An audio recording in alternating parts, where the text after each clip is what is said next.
Hi, everyone. Welcome to Un-PACT, the 89th session. We are PACT, the Parole Advocacy Coalition of Texas. We're going to get started in just a few minutes. We're going to play just some little vibey music and just give people an opportunity to come in. So if you're in, don't leave. Give us about 90 seconds and let's get people brought in. And we're really excited to get going on this.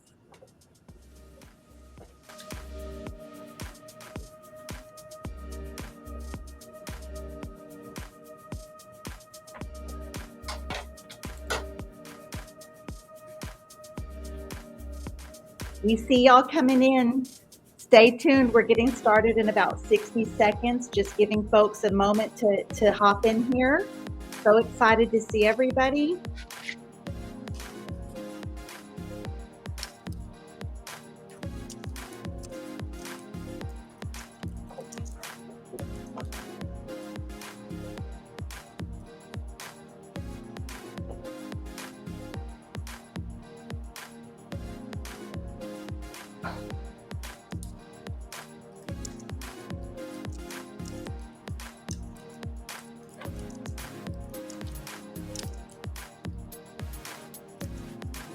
Welcome in, y'all. Hi. We see y'all coming in. Welcome, welcome. We're going to be getting started in just 15 to 20 seconds, just giving folks a chance to get in.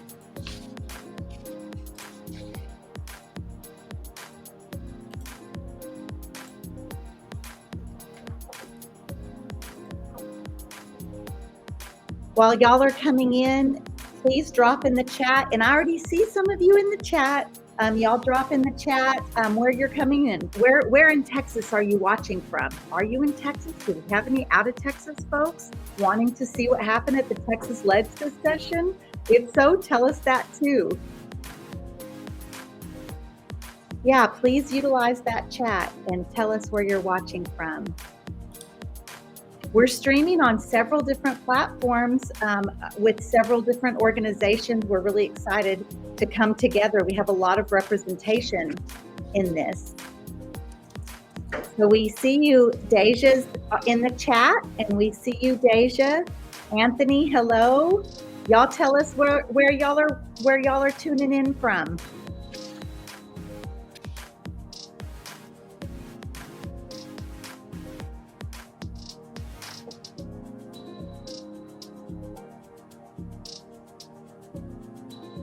Humid Houston in the house. Jessica in Houston. Anthony tuning in from 210 San Antonio. Sending that love Justin's way. Justin's from San Antonio also. David tuning in from Corpus Christi. Brittany from Weatherford, Texas, near the DFW area. Deanna's tuning in from Greenville. Welcome, welcome. Deja's also in San Antonio. Welcome. I think that we're so excited to see y'all, and those of you that are just now hopping in, feel free to drop where you're tuning in from in the chat. And I think that we are about ready to get going. Y'all, we are so excited to be here. We are going to Un-PACT the 89th legislative session. We're really going to break down some of the things that happen at the Capitol in Austin, and we're going to do it the best way that we can so that it's digestible for everybody, for folks like me that aren't big policy people also. So I'm super excited about that.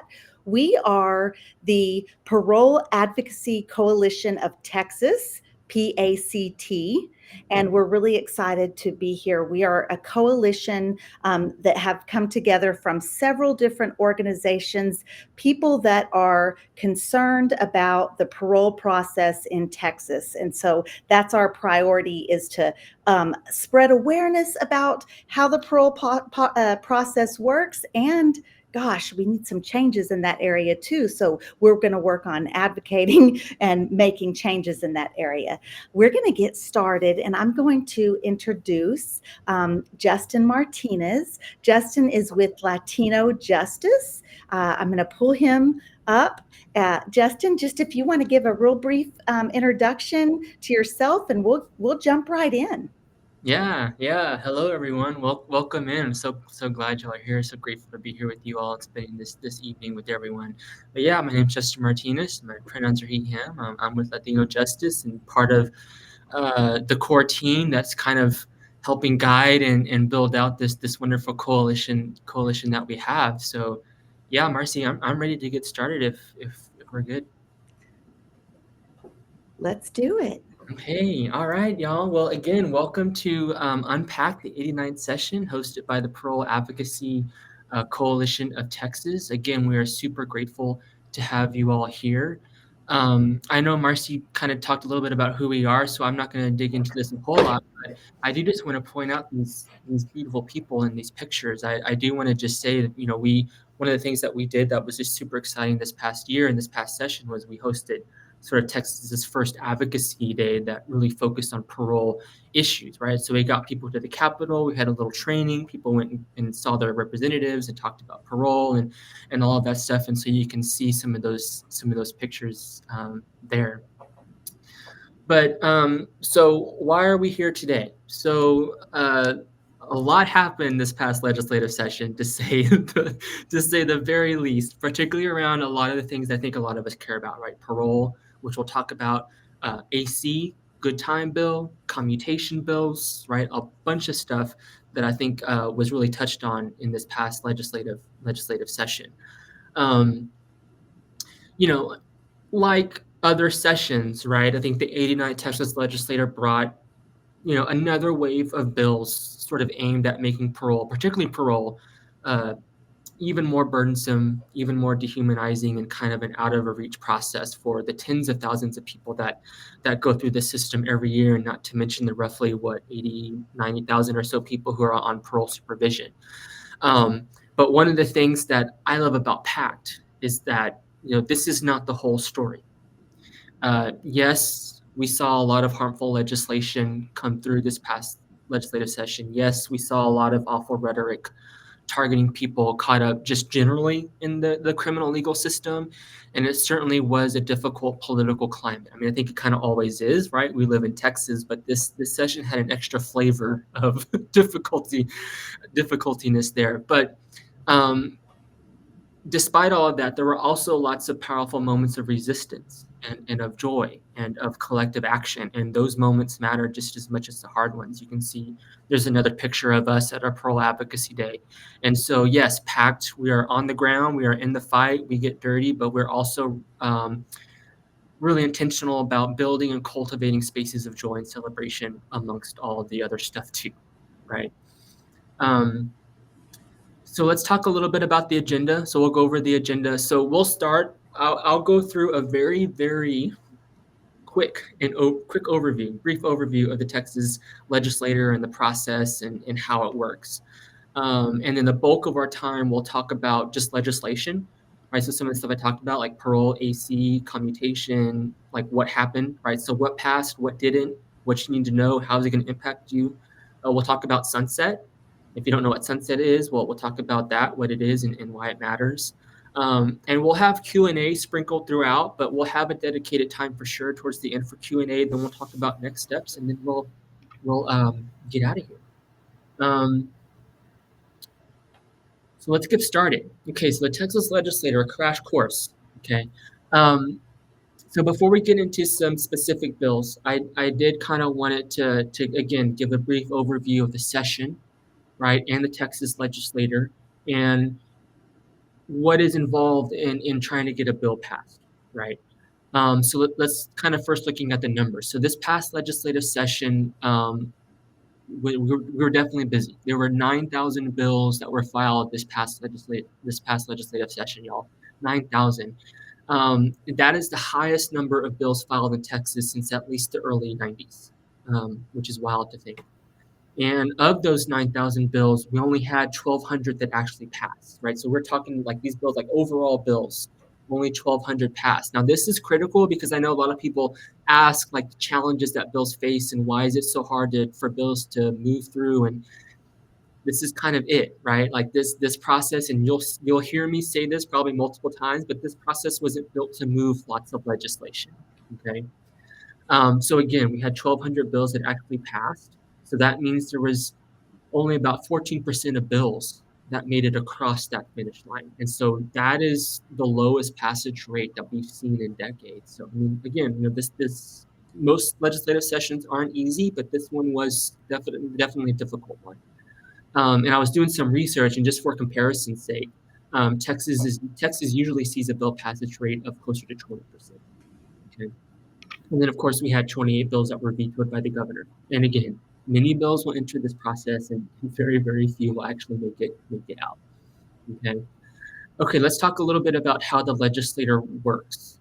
Um, so, one thing that makes the Texas legislative process unique, and I think there's a lot of ways in which it's unique here, but is how often it meets. Okay, when you look at other states and we look at other legislators, of the 50 states, a majority of them, I think it's like 46, their legislators meet annually, right? So they're meeting every year.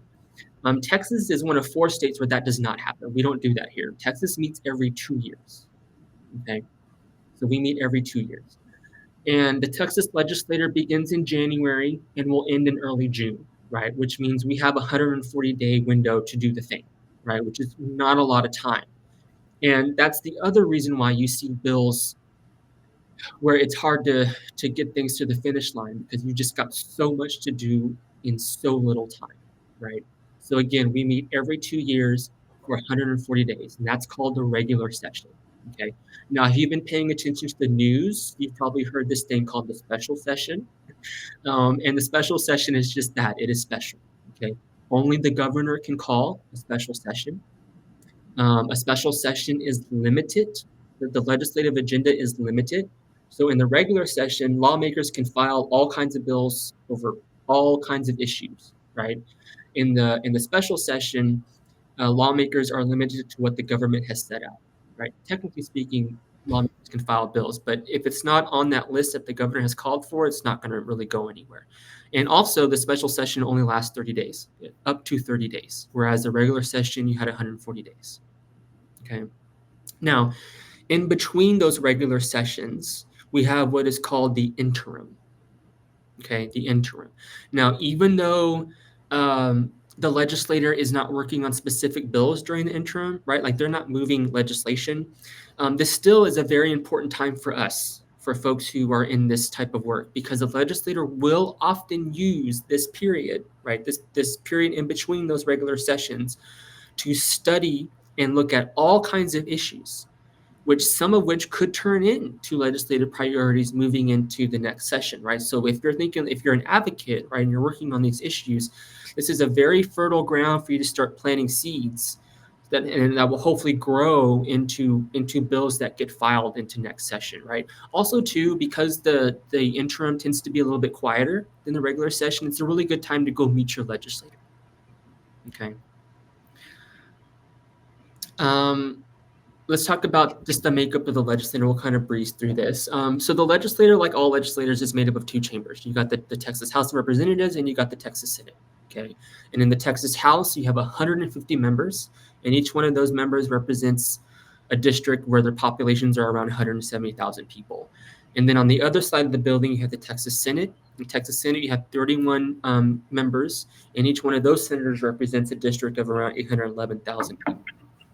And of course, Texas is a Republican state. We got a Republican governor, a Republican lieutenant governor, and a Republican Speaker of the House, right? And the Speaker of the House is just someone that presides over the Texas House of Representatives. And each chamber is also controlled by Republicans. So in the House, you have 88 Republicans and 62 Democrats. And on the Senate side, you have 20 Republicans and 11 Democrats. And if you look at the pictures on the left, the top one where you see the green carpet, that's the Senate. You can always tell it's the Senate because of that green carpet. And then the one on the bottom, that's a picture of what the Texas House of Representatives looks like. Okay. All right, now let's get into the fun stuff, okay? The legislative process. Okay, so now understand, this could be like a whole conversation on its own. Like we could easily have like a multi-day training on just this legislative process. Okay, for today, we're just going to talk about the big highlights of what it is. So how a bill becomes law, there's essentially four steps, okay? The bill has to get filed, has to go through the committee process, it has to go to the floor, right, and get voted and passed, and then it has to hit the governor's desk. Okay, those are like the four big, like major pillars, major steps of a bill's journey in becoming a law. Okay, and of course, the first step is a bill getting filed and introduced. Okay, now every bill starts with an idea. And that idea can come from lots of places. It can come from the lawmaker itself. It can come from folks like us who are advocates. It can come from lobbyists, but it can also come from just people within the community. It can really come from anywhere. Now, the thing to keep in mind is that only a legislator, right, or a member of the Texas House or Texas Senate can actually officially file the bill. Okay, and you can kind of see the visual of sort of what that is there. The other two things to keep in mind when we're talking about bill filing that's important is, so even though I talked about how the regular legislative session starts in January, lawmakers actually start filing bills way before that. They start filing bills 60 days before the legislative session starts. So starting in early November, lawmakers can start filing bills, and that's important because you don't have to wait till the first day of session to start working on things, right? Like you want to be on top of that, and particularly knowing that these things are getting filed in early November. That's important to keep in mind as you're going throughout the process. Now, on the flip side, there's also a deadline for bills to be filed, right? Legislators can't just file bills throughout the entire session, and that deadline is in March. So by March, generally speaking, if a bill needs to be filed, and if it misses that deadline, then it's missed its opportunity and it's not going to be heard. And so that's also another reason why it can be challenging for bills to move, because sometimes they can just miss that deadline and there's nothing that can be done, right? You have to wait until next session. Okay, so that's the first step, getting a bill filed and introduced. The next step, now y'all, this is where the drama happens. This is the exciting piece of the puzzle here, and that's the committee process. So once you have an idea for a bill, right, you get that bill filed, then it gets assigned to a committee by either the Speaker of the House or the Lieutenant Governor.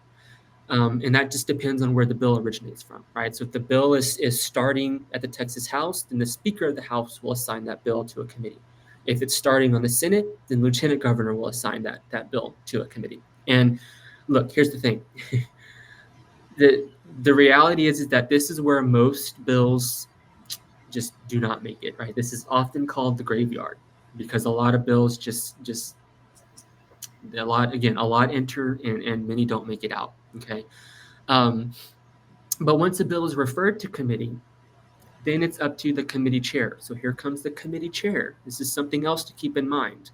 The committee chairs have lots of power, and a lot of that power is deciding when and if bills get heard. Okay, that's another check in the box of like traps you need to hope try and get your bill through, right? A committee chair could just not act on the bill, right? Cannot bring it up for a hearing and it won't go anywhere, right? Again, the committee chairs have lots of power in this. However, if a bill does get a hearing, then they'll have an open meeting where you and I can go and give public comments and testimony and advocate on the bill and all that good stuff. And then after a hearing, really two things can happen, right? It can just sit in committee and nothing happens, right? Or it can get voted on, right? And it can either get voted favorably, meaning it gets out of committee, or it could miss getting the required votes and ends up dying in committee that way, right? So this is like this part of the legislative process is honestly arguably probably the most important points of advocacy, right? Getting your bill heard is a major chunk of the battle. And you have to do a lot of work to get that happen. You can't just file a bill and just kind of, wish it luck. I mean, you've got to really put in a lot of work, especially at this point in time, to make sure it gets heard. And then the next step is essentially the floor, right? So if you have a bill that makes it through the committee process, right, that is a huge win. You should celebrate that. And then it gets moved to get scheduled for a floor vote, right, or a vote by the full legislative body. Okay, and the important thing to remember here is it has to survive 2 votes. Okay? It's not just 1 vote, it has to survive 2 votes. So it has to get voted on and passed twice in this process for it to move. Now, I will say there are tons of very creative ways that lawmakers will use in this process to slow down bills or to stop bills, which we're not going to have time to go through tonight, right? But so there's a lot of pitfalls here too that can really impact a bill. Yeah, so who is the committee chairman right now? So there's, I don't know, I think the House has like, I don't know, probably 10 plus, if not 15 more. Like there's a lot of committees, right? And so each one of those committees has a chairman.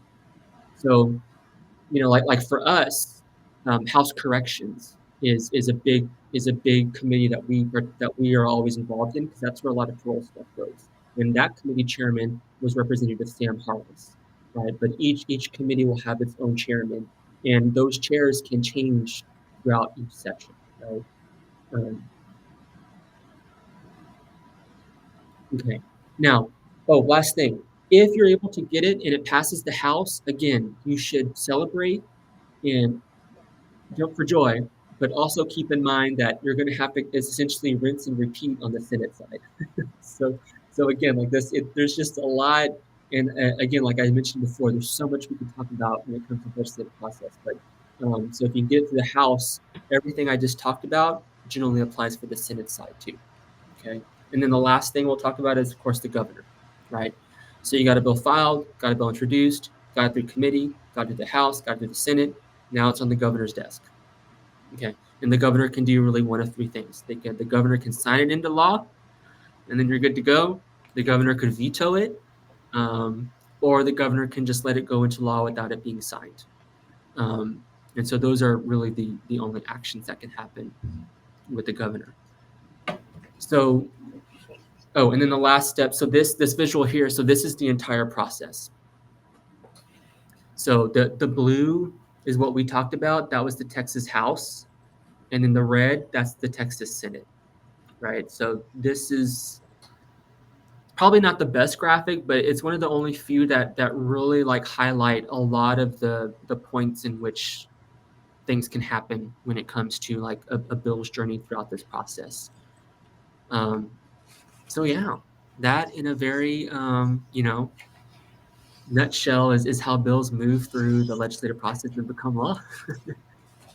Justin, that was amazing. I'm going to say, if you're watching right now, this is a good time to take a screenshot because that was a lot of information. Also, you can always come back to this live, whatever platform you're watching on right now.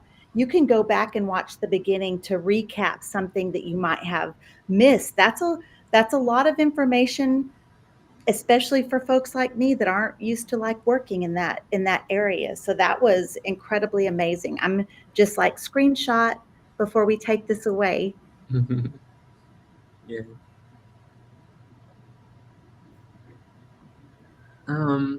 Okay, so now are we ready to get into the real reason why we're all here?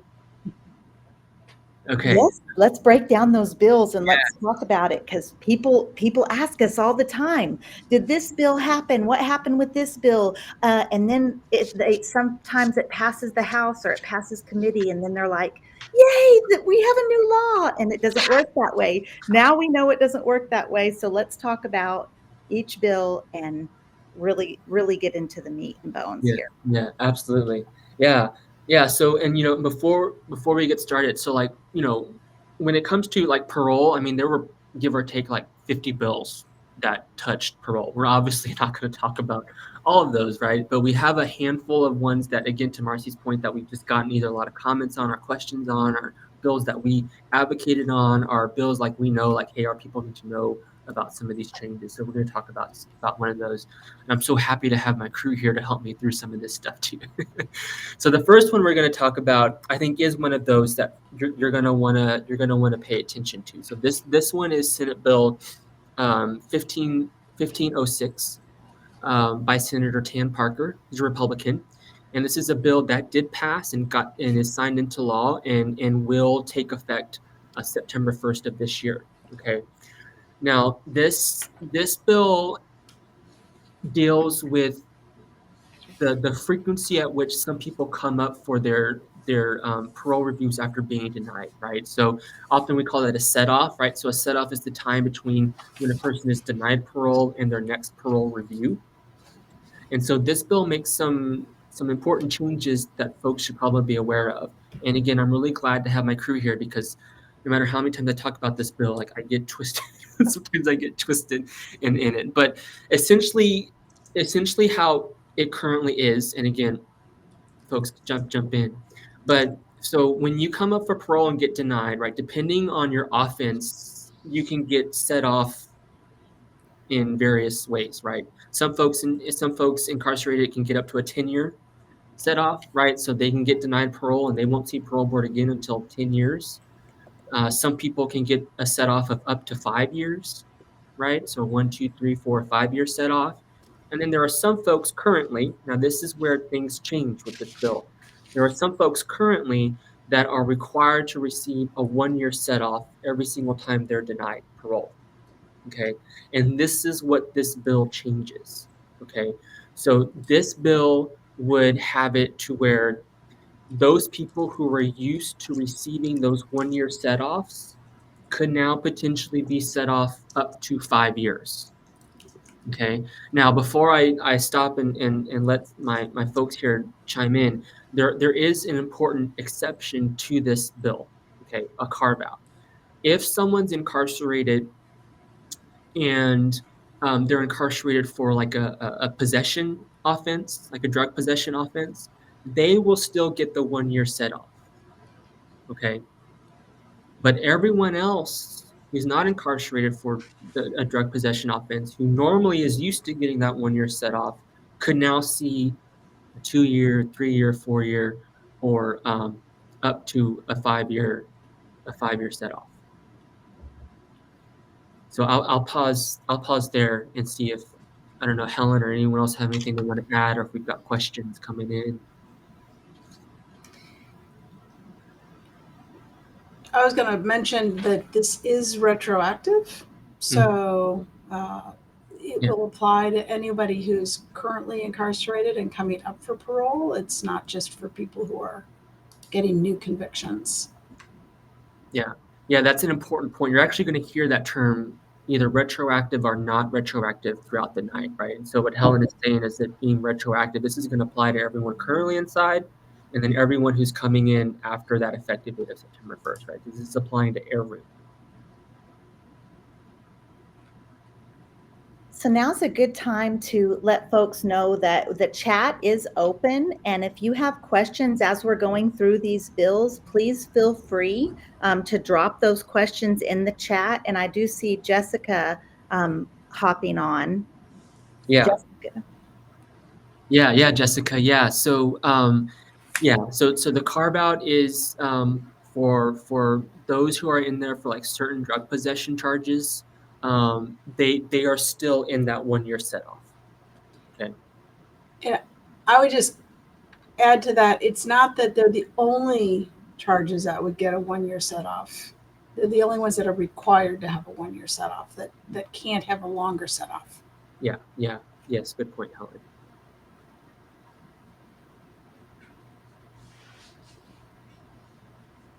I think we had a little bit of back and forth between I think that there were some folks even thinking that this might be beneficial, because coming up for parole every year and getting denied and getting denied and getting denied, it can wear out on an incarcerated person. And so there were some like conflicting ideas of if this bill should go through or not. Yeah. I certainly have thoughts. I'm gonna give some space, but I can certainly chime in on that. Just want to make sure folks know that no matter what platform you're watching from, we see your comments. And so if you can please feel free to drop your questions. Yeah. I think that's right, Marcy, that when I speak with board members, a lot of times the concern is one, if people are trying to make objections, that it's year after year after year they have to come and file the objections, but also the concern about family members and not wanting to have that repeated disappointment year after year. And so, yes, I agree with Justin. I have my own thoughts on that, but I think those are some of the motivating factors behind this. Also, the sense that for individuals who have been spending time, if they've been sitting in jail for a while and they get out, often they're coming up for parole very quickly. And the board would like to see a little bit more time before they have another review. Mm-hmm. Yeah. Yeah, and I see a lot of questions coming in. So Brittany, can they give you the same reasons for now every time? Yeah, I think that's part of the big frustration is that, yeah, you can get the same reason over and over and over again, with little to no, like, okay, what are you wanting to see here? So yes. Does the board read letters from non-victims of a case? Do you mean, Erica, are you speaking to about family members or supporters who are going to submit a letter? The board should be reading those letters. They certainly have those letters in the file. And I would say the sooner those letters come in, if the institutional parole officer has a chance to read those letters, that's even more helpful. Because they will be reviewing the full file before they write a case summary and send that on to the board for the decision. Helen, I wonder if Erica is asking, which was a question we always had while we were incarcerated. Hey, everybody, my name is Jennifer Toon. I'm with the After Violence Project, and I'm also with Lioness.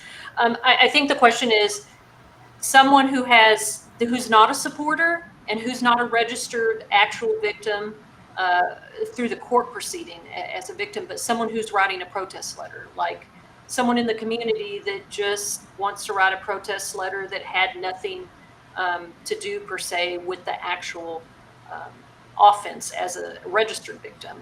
Do those types of protest letters carry the same weight as victim protest letters?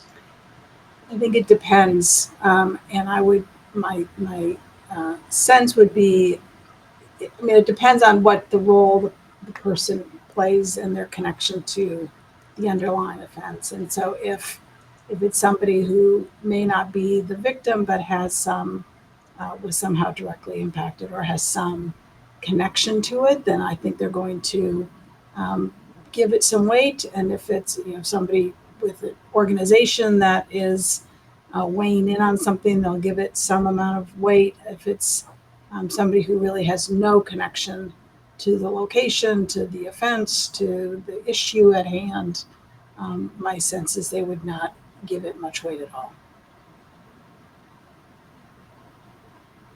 Yeah, thanks. Yeah, and if any other stuff comes up, maybe we can try and keep track of that, or maybe if folks can just, when we get to the Q&A at the end, if we didn't get to your question, we can pop it in there again too. So yeah, so that's the first big bill to be mindful of. The next one that I'm pretty sure folks are going to want to know about is House Bill 2854. That's by Representative Rafael Anchia, who's a Democrat. This is another bill that was passed, signed into law, and will take effect September 1st. And this bill would add new restrictions on visiting hospitals for certain people who are on parole. Okay, and it will also require parole officers, when completing a person's visit to the hospital, to notify law enforcement. Okay, so let me break that down a little bit more. So starting September 1st, which is that effective date, if you are placed on parole supervision and you were convicted of what we call a 3G offense, right? So aggravated robbery, aggravated kidnapping, right, and other offenses, or had a deadly weapon finding involved in your case, and are required to be in electronic monitoring as part of your parole conditions, you will be required to get permission from your parole officer before visiting a hospital. Okay? Unless it's like a medical emergency or you're getting medical treatment, that's not what's covered here. Like if you have a loved one who's at a hospital, you can't just go and visit, right? If you meet that above criteria I just met, right? You have to get permission from your parole officer first, okay? And then once you have that permission, right? Once your parole officer gives you that permission, then your parole officer is required to notify law enforcement of your visit to that hospital, right? Including the date, the time, and the reason for your visit. Okay. Now, this is not retroactive. Okay. This is not retroactive, meaning this only applies to someone who's on parole, again, who meets those criteria after September 1st. Okay. If you or a loved one is already on parole and like they've been and they were convicted of a 3G offense and they have a requirement of electronic monitoring and they're already on parole, this law doesn't impact you at all. Okay, this only applies to people who are going on parole, who've been convicted of a 3G offense, and who are required to be on electronic monitoring after September 1st. Okay, and obviously that's incredibly important. I mean, again, we could talk a lot about how there is a huge backstory to this. I'm going to keep myself from talking about because I can go down the rabbit hole. But there's a huge backstory behind why this bill even happened. But obviously, this is incredibly important because we know how easy it is to trip up on these technical violations. And now you have a situation where you've got this big change in the law, and you could have someone who's visiting their mom or their kid has an emergency, or like something happened in which they need to go to a hospital, that to be aware that you could risk violation, right? If you meet that criteria, right? If you're, doesn't apply to everyone who's on parole, right? It's just those specific people. But yeah, again, I don't know if anyone else has anything they want to say.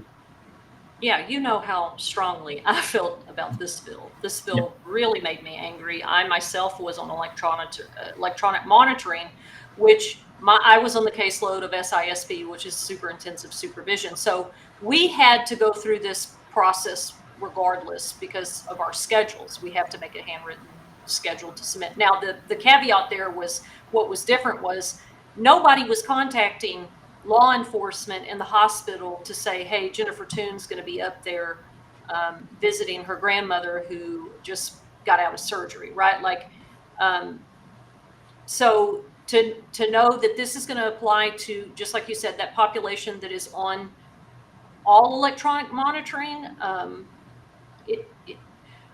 the backstory to why this happened and why this bill is here is a really clear example of knee-jerk reaction to public safety that does not really do anything to impact public safety. And you'll see here, as what Justin said, these were Democrats that filed this.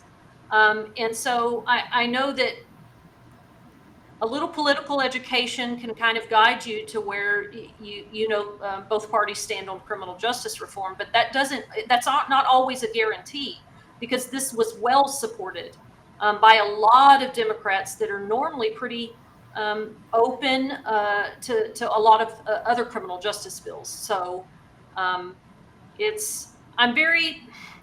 I hate to say this, y'all, but like when another tragedy happens because they didn't really resolve the real problem of public safety around those ankle monitors, then what's the excuse? What's the next dog and pony show that's going to be put up before the public to symbolically address a problem without addressing it? So I love that you were a little bit more restrained, but I couldn't take it. I couldn't take it. I hate this bill. It's terrible, and it's just for show, and I don't see any real impact, except how it creates more barriers for people who are on electronic monitoring who are trying to do well. Yeah. So we don't have time, Jen, to go into like the full backstory of why this bill even got written to begin with, but could you give some guidance on where folks could look that up, or what should they Google to find that?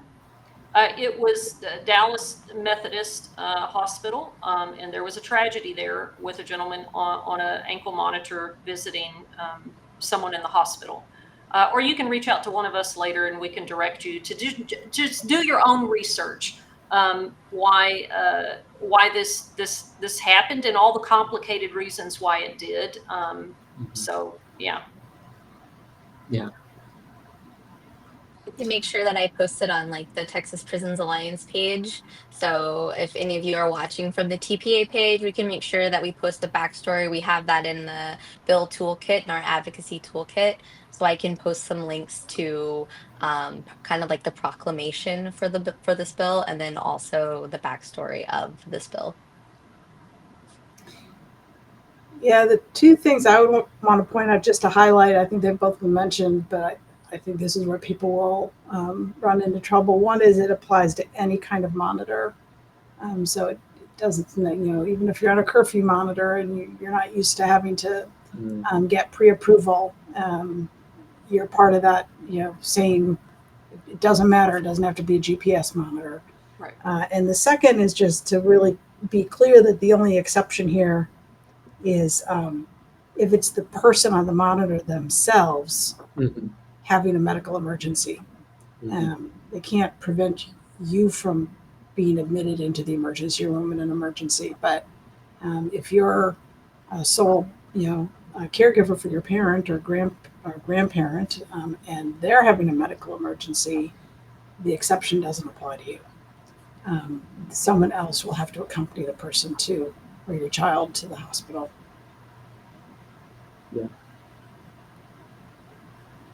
Yeah. Okay. Moving along. So the next one is House Bill 1024. This is by Representative Matthew Shaheen. This is another bill that also passed and signed into law and will take effect September 1st. I will say just off the top, I don't really think that a lot really changes here with this bill. Essentially, what it's saying is if you're on super-intensive supervision, okay, and you have a warrant that is issued because of some violation with your electronic monitoring, then essentially the bill is like saying, hey, law enforcement, pay attention and do something with that quickly.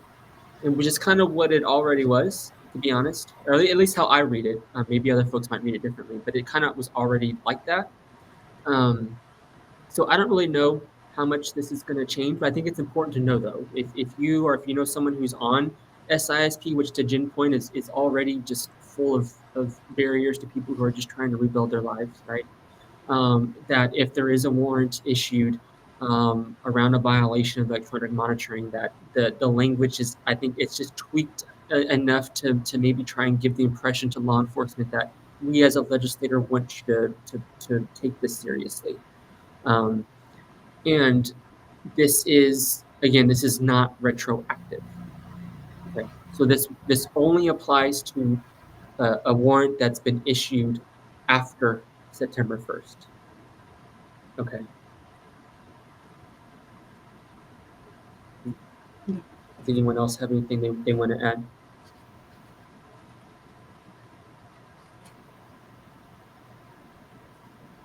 Yeah, I mean, again, I don't really think this is going to change a lot of, I think, what already happened, but just want folks to be aware of.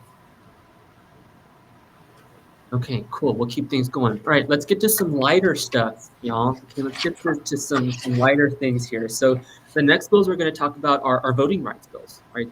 These bills touch on trying to give folks in Texas who have a felony conviction their right to vote again. So those are House Bill 4594 and House Bill 590 by Representative John Busey, who's a Democrat. And these bills did not pass.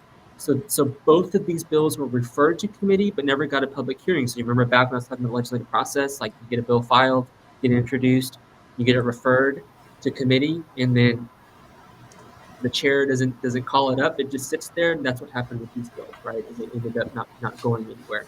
I'm gonna let Jen and Marcy talk a lot about these because they were part of a group that really moved these. But I do just want to say real quick on what these bills will do. So HB 4594 would essentially just restore, like kind of what I talked about, would restore the right to vote for people convicted of a felony who are on supervision, right? And that's both probation and parole.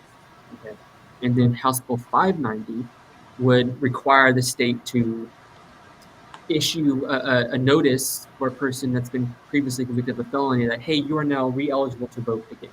Because that's what happens, but the state doesn't tell you. They're not like, hey, here's your right, you got your right to vote again. There's no notification process to that.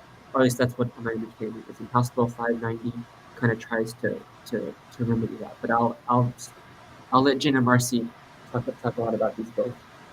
Yeah, Marcy, please, you did such a great job really explaining at the press conference with the legislators and Brother Rob and other advocates.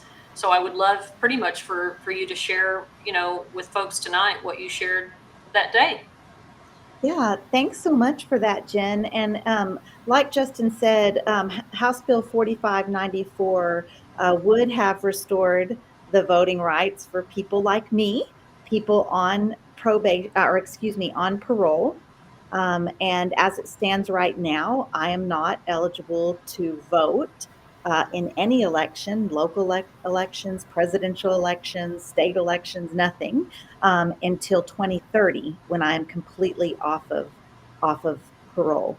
The way the law stands now is people with felony convictions in the state of Texas can vote after their sentence has been completely exhausted, which means no paper for y'all. No, you can't be on paper if you're on probation, parole, none of that, and you can't vote while after you've been convicted while you're incarcerated.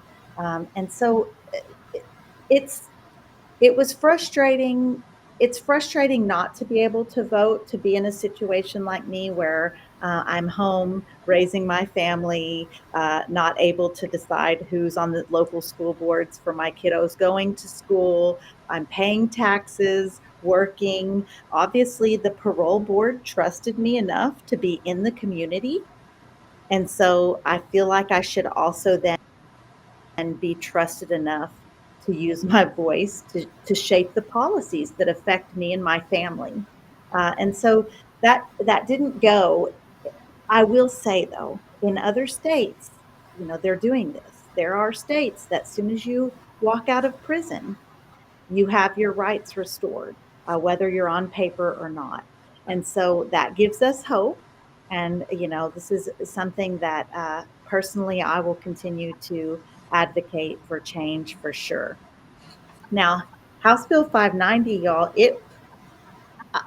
I felt like it had a really good chance of passing. It was not a, hey, let's change up a bunch of rules and let's give people more rights, God forbid. It wasn't that. It was, hey, it's occurring to us that people don't realize they have the right to vote. Folks don't realize, and I'll tell you personally, and as a member of Lioness, we get that all the time. In fact, sometimes I'll post a video saying you can vote once you're off of parole, and I will have folks in my comment section saying, no, you can't. Not if you have a felony background. And that's what people believe. And what that's doing is, if we hold on to that belief and if we don't spread awareness, if people don't know, well, it's silencing our voices. And so how do we get our voice back? Well, we make sure and notify the people. That's what this bill would do, that once you finished your sentence and became eligible to vote, you would be notified. That's all. The very simple law. And, I really appreciated it for being for being written and being filed and all of these things. And again, something that we'll work towards. There are some organizations that are not only pushing for this bill, but also just getting creative on how to notify folks on their own. So, Yeah. Okay, cool. Okay, so keep on going. Okay, so now I know we're getting to a bill that I know a lot of people talk a lot about. So this is HB 2940. This is the good time bill. Okay, this is by Representative Vinton Jones, who's a Democrat. So as I'm sure y'all are unfortunately aware, this bill did not pass, right? This bill was referred to committee, right? So again, it's referred to committee, but it never got heard. Okay, so it got filed, got introduced, got referred, but just kind of stuck in committee for various reasons. Again, I'm gonna let Jen talk a lot about this, but I know this is a bill that has a lot of history, and I know really touches a lot of people. And I think for me, when I was looking through it, it's like I think it did two things that were important to me, right? I think this bill is trying to expand who can just be able to earn good time, right? And then also something that's really important to me is tries to change how good conduct time affects eligibility for people with more serious cases, right? So that whole narrative that look, we all can do some stuff, right? But we also all have the ability to move beyond that and to grow beyond that. And we should all have the opportunity for that to be reflected in these things and shouldn't be disqualified because of whatever offense you're incarcerated for, right? So I'll let Jen talk a little bit about the Good Time Bill. Yeah, thanks, Justin. I feel like probably everybody that's watching this tonight knows what the Good Time Bill is and has heard it, knows about it, almost urban legend style, is that the Good Time Bill has been a bill that has been attempted for many, many years. And y'all, I think it's important that we're honest about, again, that political environment that we're in. Who controls the governor's seat, the lieutenant governor, the House, the Senate, the committees, the chairs? They are all Republican. And so, again, we're not here to be partisan. What I'm saying is that that political party tends to view good time, and what the Good Time Bill would do is not aligned with their ideas about public safety, right? So to get really grounded in like the reality of where we're at, I think could help people with their hope and their realistic hope for the Good Time Bill. I think it's still worth, just because the people in power don't see it as something that they want to do, that doesn't have to be forever, right? Like I still think that we should stay in the fight to be able to one day see it over the finish line. And that's gonna take a lot of work, y'all. Like Justin mentioned, it didn't even get a hearing. So it didn't even, a lot of times at the end of session, bill authors know there's not enough time to get their bill from committee to all the way through the process that Justin talked about. So sometimes, just as a courtesy to the bill author and the community advocates that worked on a bill, they'll go ahead and have the hearing. And it gives people an outlet to really talk about the issue and their feelings. And, like Justin described, those hearings are where advocates feel the most impactful, I think, because it gives us a platform to be able to confront state violence and state actors in a very real, tangible way. That didn't even happen. And so I think it's one of those bills that if the community really continues to want to rally around, there has to be a real strategy in how to do that and how to message it to a political system that has been staunchly against it. I know what it was like to have a 3G offense and an aggravated charge. That good time, you can accrue it. You can accrue it every day. It's monopoly money. It doesn't mean anything. It's not going to change your eligibility. It means nothing, other than if you get it taken away from during disciplinary. Parole will see that as some type of negative to affect your parole. But I think I accrued, 100%, 200% of my time plus my flat time. It was insane. But it didn't mean anything. And so I think in that strategy too is, I feel like we're going to have to figure out a way to do a better job reaching out to the other side, which is typically victim rights groups. But that has to be strategic with a lot of care and we just need a huge, very thoughtful, very strategic campaign around the Good Time Bill. And we have to stay grounded in some very realistic expectations in terms of our political environment in Texas. And I think that the folks on the inside, if you mention session is happening, the first thing they ask is the Good Time Bill or air conditioning bill. And to not be honest with them and not to be able to provide them a little bit more background and a little bit more civic engagement, education stuff. It just, I don't know. It's so painful to watch that hope happen and it get dashed, and they have no idea why. They don't understand just how difficult this bill is going to be to get it over the finish line. So, yeah, I don't know if Marcy or Christina want to add anything about their thoughts about the good time bill. Yeah, thank you so much, Jennifer. And I did just want to say, you talked about your good time on your timesheet being 100, 200%. And that's something, as a formerly incarcerated person, that I saw that all the time, not sometimes, not a few isolated cases, but often.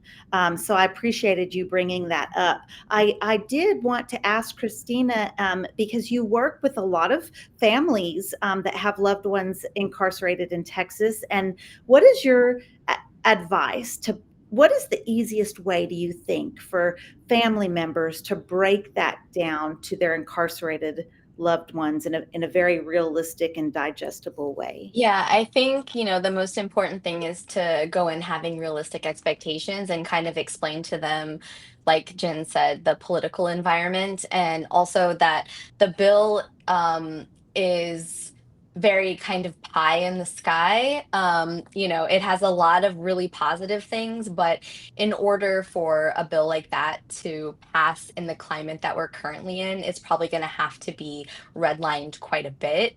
And one of the things that we did was kind of try to explain what the cost of denial is in terms of Texas. So we really came at it too with a kind of like a fiscal strategy, kind of talking about how much it costs taxpayers, to be able to keep someone incarcerated, and really broke down the numbers. And I think that's also really important if they want to kind of talk about, have like a talking point, that like, this is how much it costs to keep me incarcerated, as an individual. This is how much it costs taxpayers, because that seems to touching on purse strings, seems to really hit home with certain people. And so I think that's a good way to talk about it too, is just to have realistic expectations, and for them to understand that accruing good time is still a positive thing, and and just because we don't have a good time bill, it doesn't mean that you should stop trying to accrue the good time, and going to work and not getting disciplinary, and keeping with your line class. So I think you have to come at it with a motivational kind of aspect to it, but also grounded in reality. Can I emphasize? I was going to emphasize on that what Christina was just saying. As someone who handles parole cases in the state, for parole review, our clients, I can't overemphasize how important it is going to the parole board to be able to say, no good time has been taken. They've lost no days, right? Disciplinary record is clean. Sort of, those are valuable things to be able to tell the parole board. It doesn't always mean we get the outcome we want, but it resonates. It's something that parole board, you see the members are always writing those notes down about that information. It does matter to them. And so I do think that those are important things to keep in mind, even if you don't get to count the good time towards your eligibility date. Yeah, I really appreciate those reminders, because yes, they will hold it against you that you got it taken from you. So I always like to try to frame data and stories through an empowerment lens. And I also want to say that even though the hearings are where our kind of, this is the moment we've all been waiting for, and this is where all the intensity happens, there is an incredible amount of work behind the scenes before and after that hearing, right? So that's what I mean about around strategy. It's not just showing up to the Capitol on the day of the hearing and that's it. That means all these bills, right? Like, that means going to every office sometimes. That means going to the committee's offices several times. That means dropping off flyers. That means holding webinars. There is a strategy that is developed around campaign, like a campaign strategy, essentially. So I would want to impress on folks tonight that it's more than just that. That's an important piece, and that's the piece that advocates love, and how that empowers. But it takes more than that. And I think that piece has been missing for a while around several of the criminal justice bills that are important to us, and the ones that we see that impacted us negatively. Well, I can guarantee the opposition, they did all that legwork. They did that strategy. They did their messaging.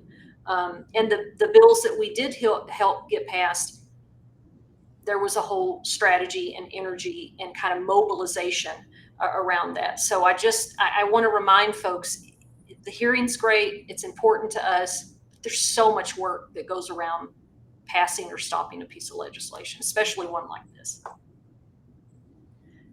Thanks so much for that, Jennifer. And I think that a good example of kind of rallying around a bill or a number of bills and campaigning for or against is something that the PACT Coalition, the Parole Advocacy Coalition of Texas, did this session. We had a Kill Bill Squad. And where we got together and actively campaigned against some bills that would negatively impact our community. And I think that as we're growing, we want you to come grow with us and be a part of things like that. There's a QR code on the screen, and that is a great way to get in. If you're watching on your phone, and I know some of y'all are, I know some of y'all on Facebook are on your phones, that's okay too. I'm going to make sure that where you're watching this from is either from a Lioness page, my personal page, or a TPA page. So I think that Christina and I can agree to make sure we include a link, a follow-up link on those pages, the platforms where this is streaming from, or the LinkedIn page. Don't forget that. And I see y'all scanning the QR code right now. So we appreciate that so much. We want you to be a part of us. Yeah, please scan that QR code. We need, to Jen's point, like we need to build a movement, right? This isn't just about the legislator. It's about everything. And it's important to not get stuck in these 2-year organizing cycles. And I think part of what a lot of us are trying to do, PACT, but also other folks within the movement are really trying to build out movements. And so please scan that QR code. It's a little inquiry form or membership. And we would love to get you all involved. I want to tag onto that, Justin, and just say also for people who are not in Austin, that is not a problem. And in fact, that's great because we need to get people all over the state with different legislators representing them, right? They listen to their constituents. And so having membership around the state as a whole is really important. And there's all sorts of ways to get involved in policy work without being here in Austin. Yes. And I love seeing someone scan the QR code. And I love seeing that. Please scan and share, please, and share with others.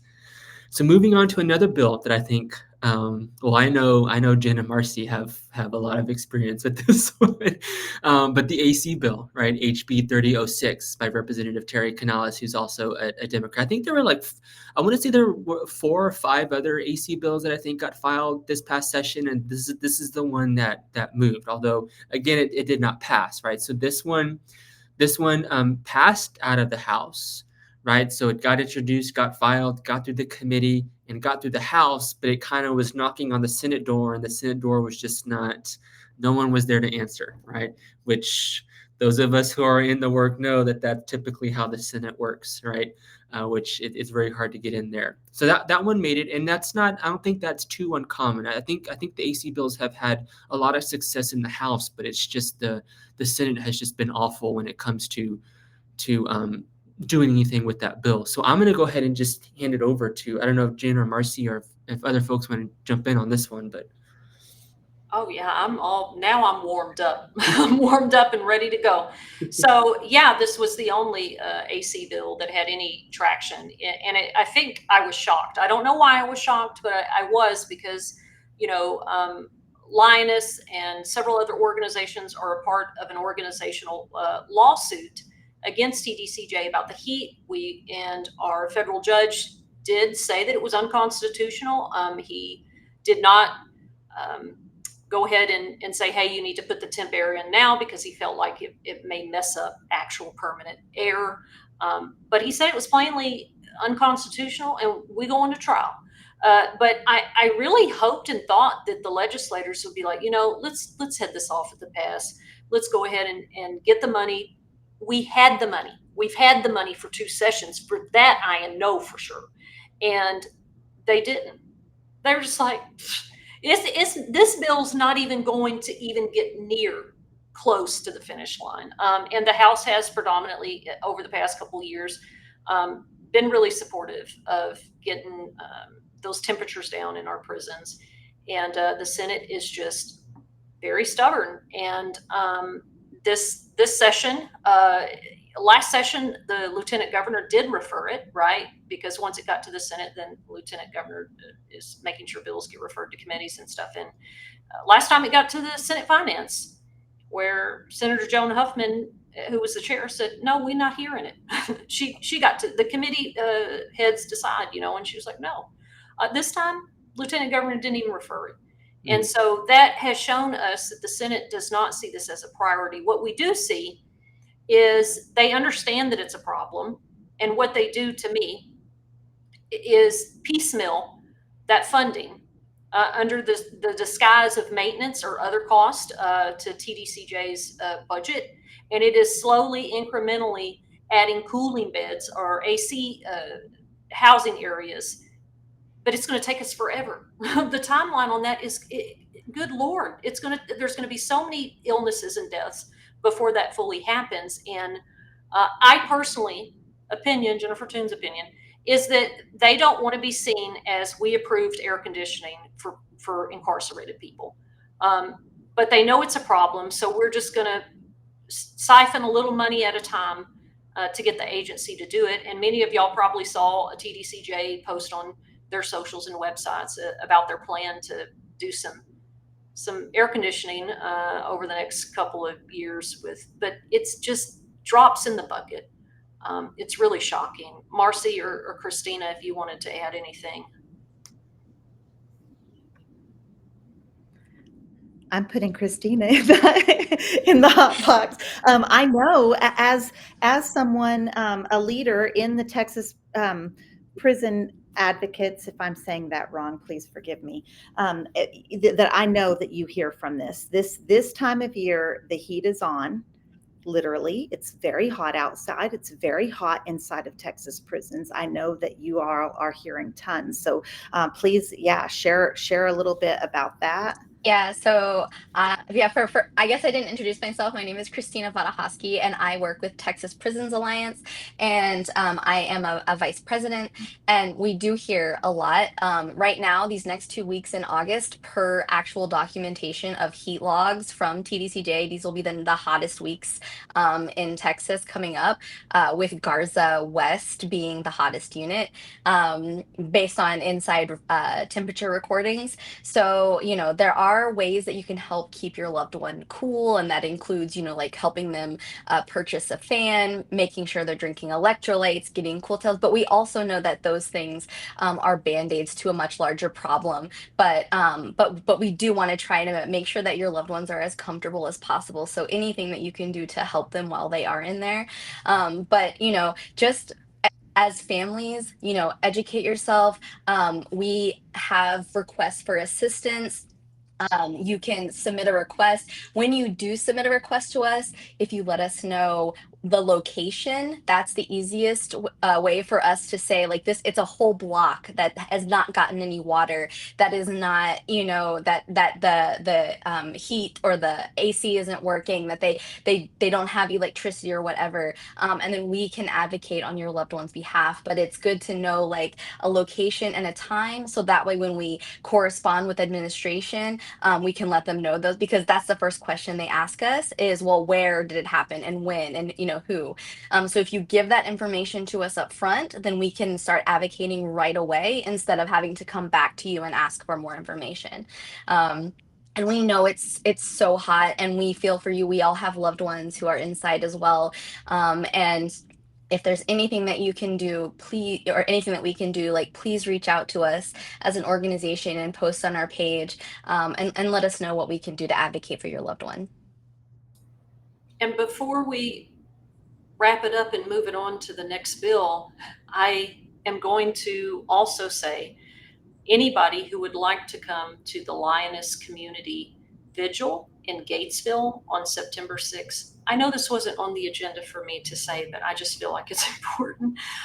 We come together as a community with other partners and other folks and family members that we just hold a candlelight vigil in the evening to really be in the place where most of our members were incarcerated, which is Gatesville, and there's a men's facility there as well. And to just hold space and really honor what our folks, and including staff and family members, have experienced in this deadly heat in our prison. So you're more than welcome to join us on September 6th, 7, 8-ish in Gatesville at their local park. I'll turn it back to you, Justin. Yeah, no, all good. Yeah, no, just to, I know there was a question that came up. I don't really know if it's going to have much. I think honestly, probably what's going to need to happen is this is probably going to need to be like a court led intervention. I don't really know, because again, AC stuff has been here for a long time, and the Senate has always been a problem. And unless things drastically change, I don't see that ever being any different. And so, I mean, I think that lawsuit's probably going to be important because I think, and I hope I'm not making this up, but I think if like to Jen's point, if they keep piecemealing it, I think we're talking like decades. Like, it's not just like a few years. Like, if it just continues on this, it's going to be decades before they get AC where it's needed. Okay, thank you all for the questions. I also, again, I love seeing the QR code scan, so please keep that going. Okay, commutation. I know this has also been a big thing on people's radar. So we're going to talk about some of the commutation bills. So there were two of them that I think we're going to kind of highlight today. So one of them is House Bill 3166 by Representative David Cooks, Republican, and we have House Bill 773 by Representative Joe Moody, who's a Democrat. Now both of these bills did not pass. The House Bill 3166 made it out of committee. All right, so that made it further than 773, which was never heard in committee. And I'm sure, you know, there are, while both of these bills deal with commutations, there are some pretty like important differences between these bills, and I think Christina's going to talk a little bit about that. But I do just want to say, like, the big through line between these two bills is sort of, if these were to have passed, this would have created like a judge-led commutation process, right? Meaning a judge, not the governor, would have the power to reduce a person's prison sentence. Because right now, the parole board like makes their reviews, right? They give they review the applications, they make a recommendation to the governor, and then the governor is the one who's saying yay or nay. And so these bills are one of the big things that's common is that they're changing that to, again, that judge-led commutation process. But I'll hand it over to Christina to talk a little bit about these bills. Yeah, so I know that the one that was really heavily promoted was 773, but the one that made it further was HB 3166. And so both of these, they required 2 additional constitutional amendments to be filed, which I know there weren't a lot of what you saw as HJR, which were the House Joint Resolutions, and those that were paired with that were HJR 60 and HJR 148. And both of these bills, they aim to change how people could actually receive sentence reduction or judicial commutation.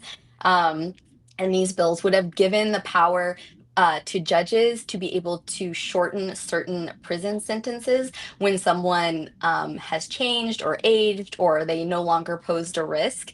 And today, as Justin said, only the governor can actually commute a sentence. And normally that's only with a recommendation from the Board of Pardons and Paroles. And these bills would have allowed the courts or the judges to also consider reducing sentences, which would have possibly meant less backlog. And that's especially important for those who have served like many years, are rehabilitated, and are growing older in prison when we know that the average age in prison is 41. And in Texas prisons. And so this kind of would have created a new path home for many people inside. And of the two bills, the bill 773 by Moody, it created a really detailed judicial commutation process for people who were over the age of 50, had served 15 plus years, or if they were 35 to 49 and had served 20 years. It did exclude certain capital and cases. It did require a court hearing, but it was a little more broad in terms of what it could offer. The Cook-Jones bill, which was a bipartisan bill, had a little bit narrower vision. It excluded all of the 3G kind of violent offenses. There was no age or time served minimum, and there was no right to appeal, and there was no data transparency in that afterward. So in terms of what families can do next, just stay involved. It will be very difficult to get bills like this passed. It's not going to be an easy road at all, similar to some of the other things that we've talked about. The governor likes having that power of commutation, and so giving that also to the courts would have been kind of a big step. But we can push for stronger versions going forward, share stories with lawmakers, start talking to your legislators now, and join us and keep organizing. Scan the QR code, keep organizing, and help us make people understand that our loved ones are more than their worst mistakes, and that these bills are really a chance to kind of show that people can grow and change, and are ready to come home. But we need you to help us continue that work. Beautifully said. Yeah, absolutely. Okay, I know we're getting low on time, and we're almost done. Okay, so this next bill is close to my heart, Jen. I know it's close. So Senate Bill 2756. This is a bill by Senator Molly Cook, who's become my new favorite human being. She is absolutely amazing. Her staff is amazing. It's incredible to have people like her in that Capitol building that can often be full of a lot of darkness, and she has been incredible, seriously, and has been an absolute advocate when it comes to parole. Those who know me, normally I'm not like a huge like rah-rah for legislators, but she has been really incredible, and she filed this bill for us. So myself, Jennifer, and our friend at Kirsten with the Texas Civil Rights Project, we put this bill together that looks at the state's medically recommended intensive supervision program, MRIS program. Which I'm going to try and not like, because this is my passion soapbox, right? But it's essentially like a way in which folks who are elderly and or have like real like debilitating health issues to have a pathway to get out of a cage and get into where they need to be to get the care that they need in a suitable environment and not in a prison environment. And this has been around for decades. It's been around since the early 90s. And to Christina's point, those 55 and older are the fastest growing demographic populations within Texas. Medical is a huge issue, both on the cost side and the human side, and yet we have handfuls of people that get approved for this type of program, and there's lots of reasons why. But I love this bill for lots of reasons. I think for me, it pushed a lot. It would have allowed more people to qualify. It would have created a presumption of release, right? Meaning if people meet all of the criteria and all of the stuff, let them go. I mean, unless there's like very strong evidence that these people are so dangerous, let them go, right? And then also the big thing is limiting denials, right? So if this bill would have passed, it would have, the parole panel couldn't deny someone solely because of their nature of offense or criminal history when it came to this program. But this is a huge bill. Jen and I will probably be working this to our grave. We'll see. I don't know. But yeah, it's huge. Jen, I don't know if you wanted to add anything to that. Yeah, I think it was, one of those bills that, I care about parole reform overall, but especially when it comes to ankle monitors and medical recommended parole. It's very dear to me. Many of us at Lioness, we knew a woman. Her name was Tessa, and her mother struggled and fought and fought and fought to finally get her home to hospice so she could be with her family when she passed. And there was a lot of issues in Tessa's case, including the horrible way women are treated on medical transport, is why she didn't want to go get medical treatment. And then when it was time that her mother was trying to utilize this very mysterious process, right? Like I don't think the agency and the parole board has done a good job, like really helping families and incarcerated people understand this process. I'm still confused by it. And so just to see her and remember in real time what she went through, and her mother just barely getting her home in time. And she, like we've already talked about in terms of the mystery of overall parole, had been denied parole. She had almost done her whole 15. She had just been denied regular parole and had about 2 years left on her sentence, and they still didn't want to give her medical release. And it's horrifying. One of the comments earlier when Mandy was talking about the heat, we're talking about human beings. I don't care what they did, and it makes this very personal for all of us. And so that's why the reform around medical release because it just feels like how dare Texas talk about all the things that Texas talks about in terms of caring for people and compassion and all this stuff, around other types of issues, and then watches people die in the heat and people die, from medical problems and issues, that it was clearly there was a mechanism created to get those folks out there to be with their family in those last moments. And it's just, I've never seen it work well, and none of us who were incarcerated really fully understood the process to even try to be able to utilize this process. So I do it in honor of Tessa, and Lioness does it in honor of all the women we knew like Tessa. Mm-hmm.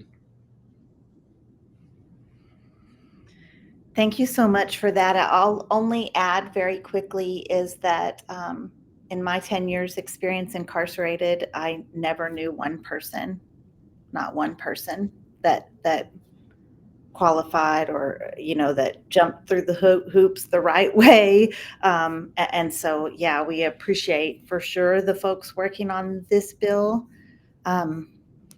I see y'all active in the chat, and thank you for tagging folks that might be interested in this. And if you tag someone, they can go back and watch the beginning as soon as this live ends. So if you know someone who needs to know about this kind of stuff that we're talking about the Texas Ledge and what happened in the 89th session and breaking it down, if you know someone that's been asking you questions, tag them, share this live with them. We would appreciate that so much. We appreciate you all joining us. And so we are going to stay a little bit past our allotted time. We promised we would get you out at 30 minutes after the hour, but we have a really important bill, probably the most important bill that happened in the 89th Ledge, and that is the Sunset Bill. That term might even be new to some of you, so we're going to break down exactly what that is, what happened. They're going to break it down, not me. I'm going to listen and learn with you all. And then we're going to stay on and in case anybody has questions after that. So y'all hang tight. Make sure you're scanning that QR code so you can be a part of this coalition that's working on these kind of issues, especially surrounding parole here in Texas. Thanks, Marcy. Yeah. Can I just say, Justin? Oh, yeah. Justin, I know you were asking too about anyone who's gone through the MRIS process. So if anyone who's watching this, or who knows someone who has gone through the MRIS process, if you are interested in like telling your story or wanting to participate in some of the MRIS like research going on with the legislation, you can reach out to me or through the TPA page or anything like that, and I can pass your information on to Justin if that's easier, or you can get in touch with Justin directly. And so then that way it can be added to the research that's already ongoing for the MRIS bill. Yes, thank you, Christina. See, these are incredible. I work with incredible people, y'all. This is amazing. Okay, let's end with sunset. So what is it and what is it and why does it matter? So I'm gonna try and be brief here because I know. But I think in short, sunset matters because sunset is how Texas makes sure that certain state agencies at least still make sense. like do we need this agency, right? And if we do need this agency, is it doing its job? I mean, is it performing its functions and operations in a way that's effective? Effective, right? I think that's like in a nutshell what sunset is. I mean, sunset, it's the Sunset Advisory Commission, and it is itself a state agency that I think it came about in the 70s. But that's what it does.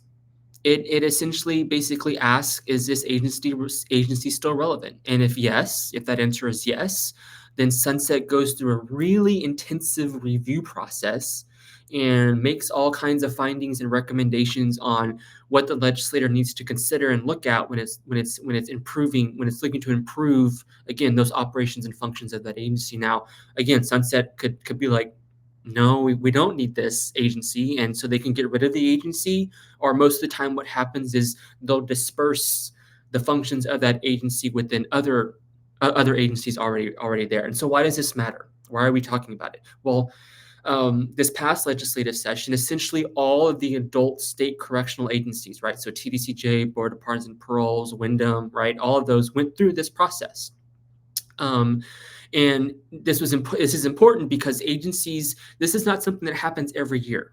Okay, this only happens, I think it's like every 12 or 13 years.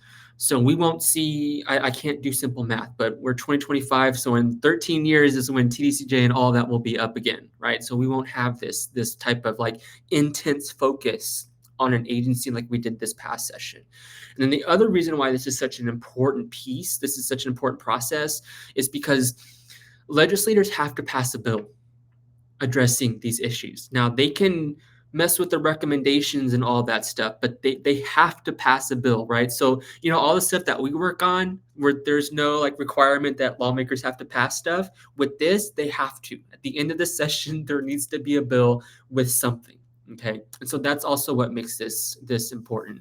So we're going to kind of talk just a little bit about, I think, some of the highlights. But again, if you can scan that QR code, and if you want to learn more or get more involved in it, we can do that for sure. I will start out by saying that this was a huge bill. This was like 91 pages, right? So we're not going to be able to get really in depth on it, but really just share some of the highlights, particularly around parole.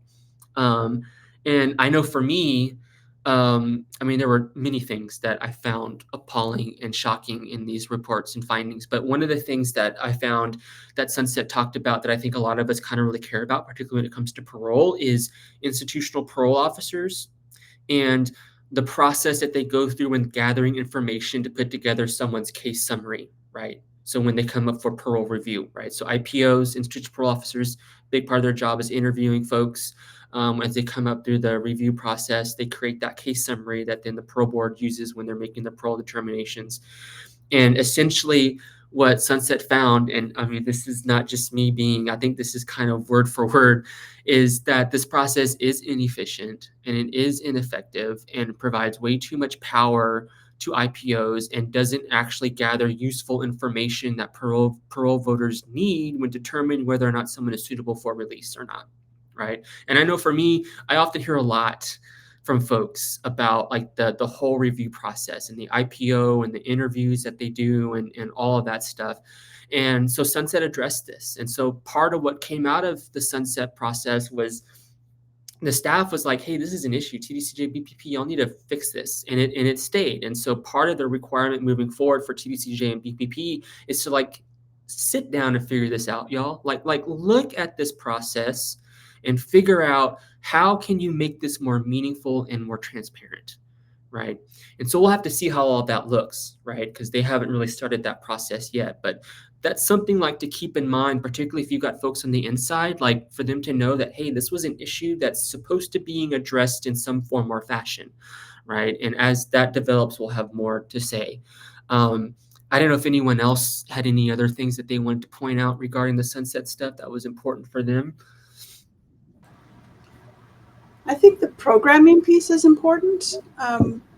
Really sort of being aware of the delays that are occurring for individuals who are being asked to do pre-release programming, how long people are stuck inside TDCJ after having been approved for parole. The Sunset staff report really talks about this at length, and I do think they try to address some of it. I will say, just anecdotally, I've been seeing, somebody in our chat here talked about influx of parole approvals. I've also seen with my clients fewer programs being required and faster completion of programs. So I do think, so what they talk about is reducing parole voted program placement timelines by at least 50%. So really trying to reduce the amount of time. And one of the things we also are seeing is telling, like, the Board of Parole will, when they vote approval, saying we want them to start a program by this date, and if they haven't started it by this date, then you need to come back to us and let us know that, so that we can decide whether we're going to change our vote. So the board is trying to push TDCJ to really move people through the programming, the pre-release programming process faster, and reduce some of that lag time between approval and discharge. Yeah. Yeah, and also too on the programming, something else that was kind of shocking was when Sunset was looking at programs that is available, they couldn't get a number. They got, I think it was like anywhere between 97 to 3,000 programs that were being offered. So like one of like the kind of like moments that came out of Sunset was TDCJ is going to now be required to create this comprehensive inventory of programming that they have, and that is continuously updated and made available to the public. So that's also something, I think, to Helen's point around programming, that hopefully we'll be seeing in the near future is like, okay, what are all you doing? Like, what are the goals of these programs? What are you offering? And where are they at in particular units and all of that stuff? Like, that's going to be supposed to be put together in this publicly available comprehensive inventory list. I'm assuming on their website or something.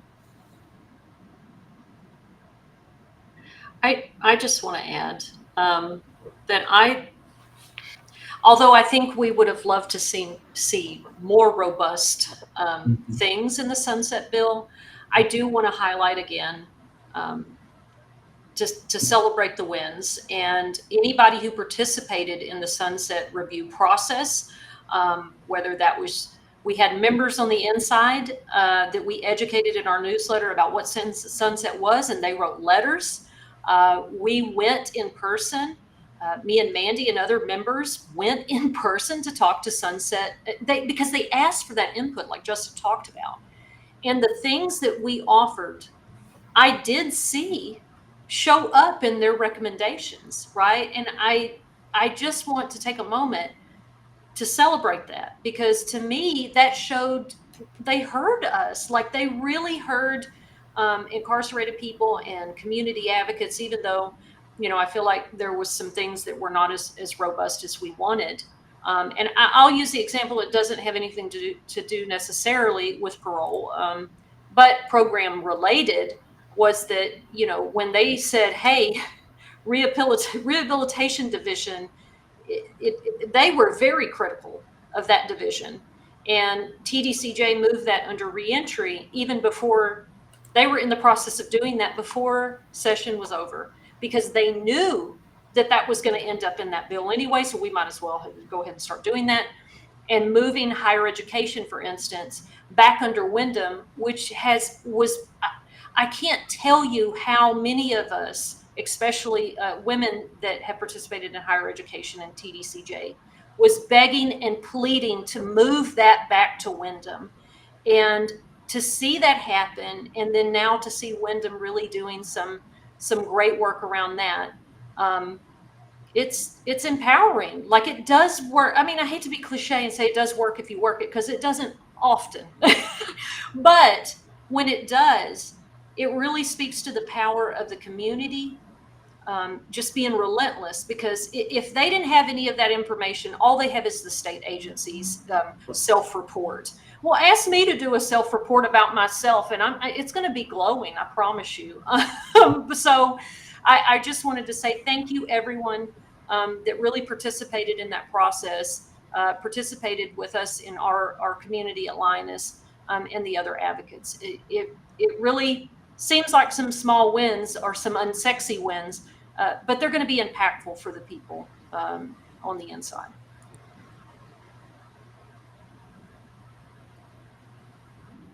Thanks so much for that, Jennifer. And I do want to shout out all of the organizations and individuals, because we saw that. We saw that in Texas Prisons Alliance. We saw that with Lioness. We saw that with Texas Defender Service. When I remember being at the Sunset hearing, seeing so many different organizations there giving input. And again, that was at the hearing, but there was a lot of back end campaigning around that. So that was an excellent example of how we come together and really make stuff happen. And that was one win. You're right. We can count a lot of the things in that bill as a win. I love that we have someone in the chat, and I'll just highlight her comment. Lisa is in contact with lots of incarcerated women, and she said that they are already expressing to her that they're benefiting from the change, how Wyndham is over that. So, and we hear that as well on Lioness's end. Thank you so much for that. Someone else might have some more to add about the sunset, but I want to encourage y'all. We're going to stay on just a little bit past our time because we want to hear from you. So please ask questions, and we're here for it. So we're all going to stay here for just a little bit longer. The only thing I'll say is that I know that part of in Sunset, they talked about that the board members were going to get training in like trauma informed care and substance abuse. And I know that Justin and Helen both were at the workshop where they actually did start to do that. So some of these things are already being implemented. So that is how quickly the turnaround can be with some of this legislation. And so you can see the benefit almost immediately from certain bills that are passed. Mm-hmm. Yeah, y'all don't be shy. Y'all got questions? You don't want to hear more? Maybe get some more QR scans on the top. I did see some folks in the chat that were having trouble scanning the QR, and I'll tell you, I have trouble all the time, and I most certainly did more recent after my release from incarceration. That was a brand new thing to me. So don't sweat it, because you're either watching from one of Texas Prison Alliance's platforms, a Lioness platform, or my personal platform. We will make sure that link, and I put a couple in there. When my team didn't notice me on my phone, I put a couple already. So if you see it, go ahead and scan. You can go ahead and click that link now, and we'll celebrate you and welcome you, because we would definitely love to grow. So who are we? We are the Parole Advocacy Coalition of Texas, PACT, PACT. And we are an organization, or we are a coalition made up of several organizations, advocates, formerly incarcerated folks that have come together to really put a spotlight on the parole system in Texas. And we would love your input. We would love your to be in community with you, and we would love to get to work with you on this important issue in our state. So any other questions from the chat? Please feel free. We welcome questions, and we have a one-sheeter, like a little graphic that details all of the things that we talked about, and I'll post that on our Texas Prisons Alliance site, but I also sent it to other PACT members, so they will probably post it on theirs as well. And it kind of just summarizes very briefly the things that we talked about. And feel free to reach out to any of us that you see on this webinar tonight. Thanks so much for that, Christina. And that was an excellent information sheet. So we will be happy to be posting that on the Lioness pages as well. Any final thoughts from these experts in the room? I mean, go ahead. I was just going to say about Sunset. The Sunset staff put together an excellent report. And it's really worth reading that report, quite separate and apart from what made it into sort of recommendations from the Sunset Commission and what made it into the final Sunset Bill. There's a lot of information in the report. You can get all of it off the website if you just Google Texas Sunset Commission, and you can look and find the TDCJ documents. And I think it provides a great roadmap for where we want attention to be placed going forward. And so, as we think about kind of that strategy that Jen's talking about, and interim and the work that's going to be happening over the next year and a half, getting ready for the next session, all the preparation that goes into that, we have some really good areas that we know we have good data on because Sunset staff provided us that data, and that we have people who we can speak with at the legislature. So I as much as was not in the Sunset Bill, I actually find the Sunset staff report very hopeful, and I'm excited to think about ways that we can sort of craft new legislation out of those suggestions. Yeah, and I'll just say as a close, parole is critical. It's an absolute critical piece of the criminal legal system that does not get the attention that other parts of the system does, like policing and courts. And yet we have 80,000-90,000 people who go through it every year, and many of them just are trapped in a cycle of incarceration because of just the way parole is set up. And PACT is really all about trying to break that cycle and to work on policy, yes, and do all of that stuff. But again, to build community, to build a place of belonging for people who care about parole, who want to work with parole, who've been impacted by parole, and are tired of the stuff that happens and the way that things are. And we're trying to really build out this group of incredible folks that we really would love for you all to be a part of, to again really take on that system and to really break that cycle of incarceration and get our people home, right? Get in with the people they love, with their support systems, back in their community, getting their lives back and going. So yeah, we'd love to have you. If you have friends or if you know people who weren't able to make it, share this, but also let them know about us. And we definitely would love to welcome you all to the group.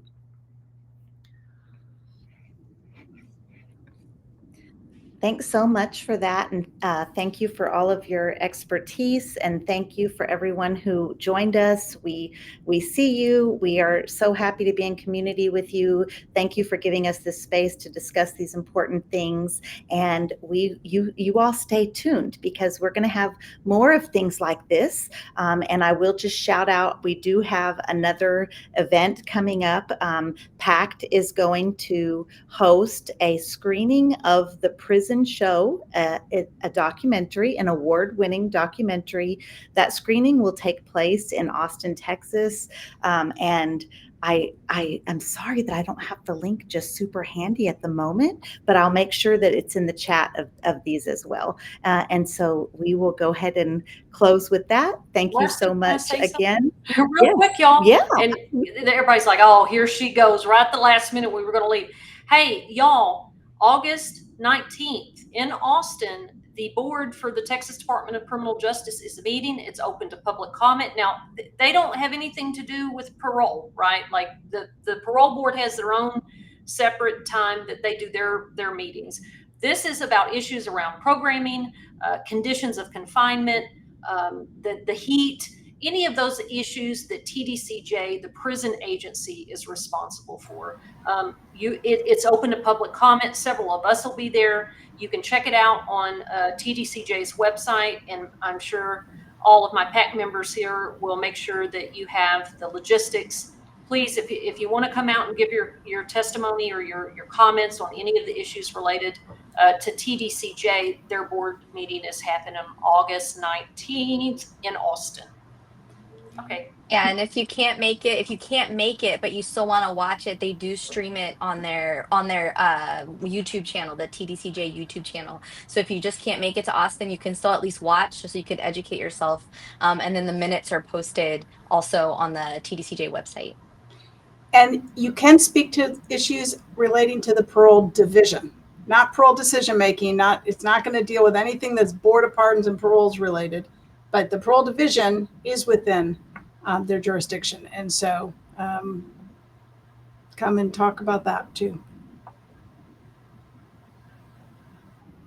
That was valuable information. You were coming in hot last minute, Jen Toon. Thank you so much for that. And thank you, Tammy, for putting that in the comment section so that we can highlight that for folks watching that maybe just missed the date. And we will go ahead and close, and we will see you all next time. Thank you again for joining us.